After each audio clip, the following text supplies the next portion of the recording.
Pour la troisième nuit d'affilée, la ville tunisienne de Sfax est le théâtre de vives tensions entre habitants et migrants subsahariens. Ce lundi, un Tunisien de 40 ans a été mortellement poignardé dans des heures. Sa mort a suscité un torrent de réactions souvent racistes qui appellent à l'expulsion des migrants africains. Des appels à la vengeance ont alors été lancés, menant à de nouveaux affrontements ce mardi. Les forces de l'ordre sont intervenues pour empêcher les éventuelles altercations.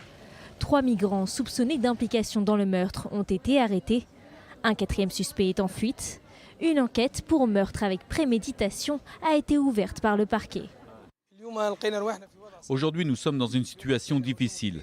Il y a un grand nombre de migrants illégaux et cela a augmenté les problèmes qu'il y avait déjà en Tunisie. Les violences verbales et physiques sont fréquentes entre Tunisiens et migrants, mais elles se sont multipliées ces derniers jours. La plupart d'entre eux viennent en effet en Tunisie pour tenter de rejoindre l'Europe par la mer.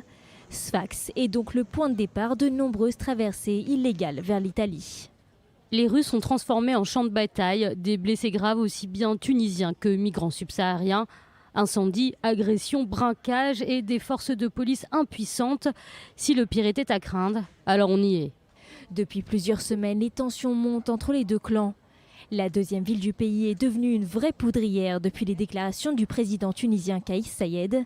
Il avait déclaré qu'il y a derrière ce phénomène migratoire important une tentative de modifier la démographie du pays avec pour objectif de considérer la Tunisie comme un État africain n'ayant aucune appartenance arabe et islamique.